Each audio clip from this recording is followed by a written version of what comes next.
네, 안녕하십니까. 저는 아산병원 산부인과에 근무하고 있는 김대연입니다.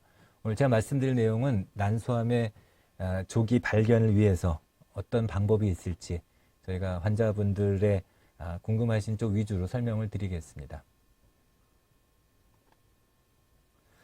난소암은 여성의 자궁 옆에 존재하는 기관으로 여성 호르몬을 분비하는 기관으로서 여성한테 가장 중요한 기관 중에 하나죠. 근데 여기에서도 마찬가지로 암이 발생하게 되고요. 특히 뱃속 안에 있기 때문에 발견이 굉장히 어렵습니다. 난소암은 나이가 증가할수록 발생이 증가하게 되고요.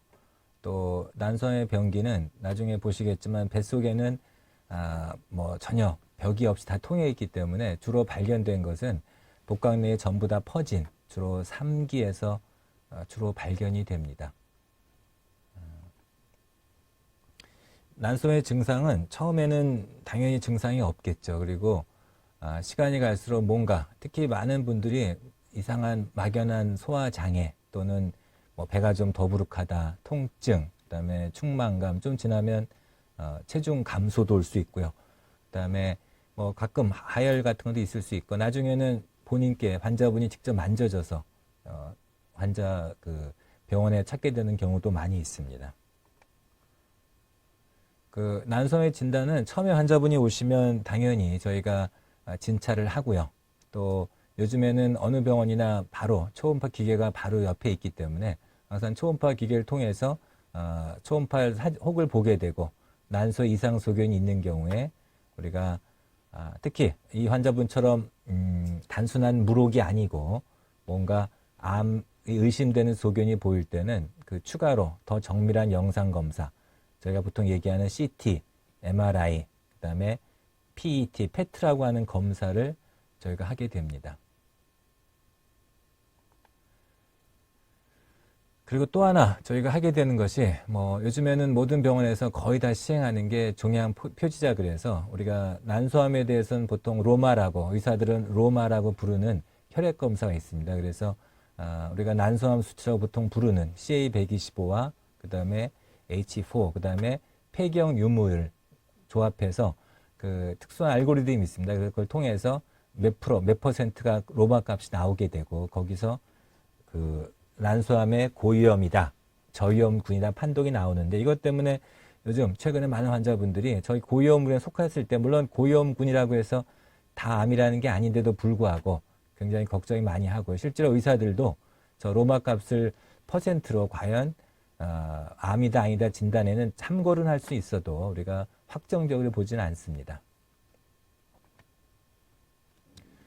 난소암의 위험 인자가 여러 가지가 있죠. 그래서 과거부터 누구나 알고 있던, 특히 난소에서 배란이라는 것들이 어떤 난소암의 위험 인자이기 때문에 아직 아기를 낳지 않거나 이른 초경, 늦은 폐경, 또 과거의 다른 암의 병력, 특히 유방암, 자궁 내막암, 그리고 가족 중에 난소암이 있거나 유방암이 있거나, 그리고 비만한 경우, 그리고 마지막으로 고령, 특히 나이가 많은 경우에 난소암의 위험 인자로 보이고, 반대로 보호 인자라는 건 아기를 많이 낳거나 피임약 또는 수유, 이런 것들이 난소암에 조금 좋은 영향, 그러니까 발생을 좀 보호한다고 돼 있긴 합니다.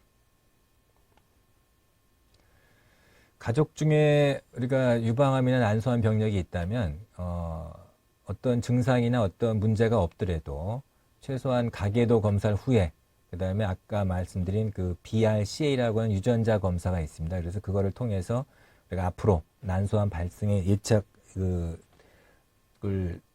도움이 될 수 있고, 또 이 검사에서 만약에 유전자에 이상이 있은 경우에는 보통 정기 검사를 필요로 합니다. 특히 이 BRCA 유전자는 브라카라고 보통 부르는데 1과 있고 2가 있고 두 가지 유전자에서 우리가 이상 여부를 보게 되고, 거기서 유전자가 돌연변이가 있는 경우에 난소암과 유방암의 발생이 매우 높아집니다. 그래서 또 일찍 발견하고요. 하여튼 이러한 BRCA 브라카 유전자에 문제가 있는 경우에는 조금 더 검사를 자주 해야 되고요. 보통은 6개월 간격으로 질 초음파 검사, 그 다음에 CA125 난소암 수치 검사를 하고요. 그다음에 뭐 유방도 같이 검사를 해야 되겠죠. 그다음에 피임약 그 먹으면 우리가 배란을 억제하기 때문에 특히 그 난소를 미리 뗄 수 없는 젊은 여성들은 이렇게 약을 먹어서 배란을 억제하는 것도 난소암의 예방에 조금 도움이 된다고 돼 있고, 그리고 아까 유전자 문제가 있는 경우에는 결국은 우리가 난소 난관을 미리 떼는 것이 가장 그 예방은 되는데, 거기에 대해서 떼게 되면 또 여성 호르몬이 없기 때문에 이 예방전 난소 난관 절제술은 외국인 경우에 많이 시행하지 한국 여성분들은 아직은 널리 하지는 않고요. 하지만 이걸 떼게 되면 난소 난관, 난소암의 예방에 큰 도움은 될 수 있습니다. 결국 마지막으로 여기 사진 보시면 이게 난소암 환자의 복강경 검사 사진입니다. 그러니까 동영상입니다. 보시면 결국 수술로 보고 조직 검사를 해야지 우리가 최종 진단을 할 수 있고요.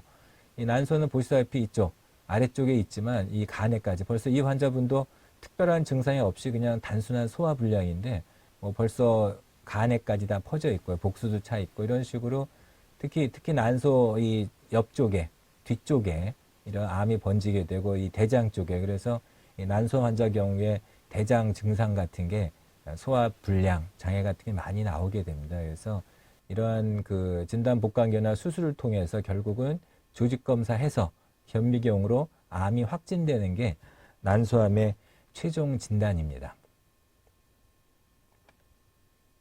다시 난소암의 조기 진단대 요약을 드리면 결국 우리가 환자분이 이상이 느꼈을 때 병원을 방문해서 의사의 문진과 내진 거기서 이상이 발견된 경우에 1차적으로 초음파 검사를 해야 되고요.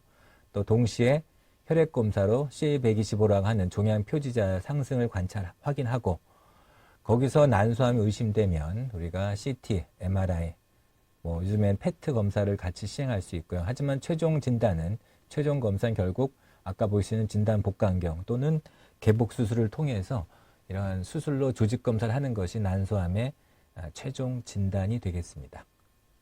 예, 감사합니다.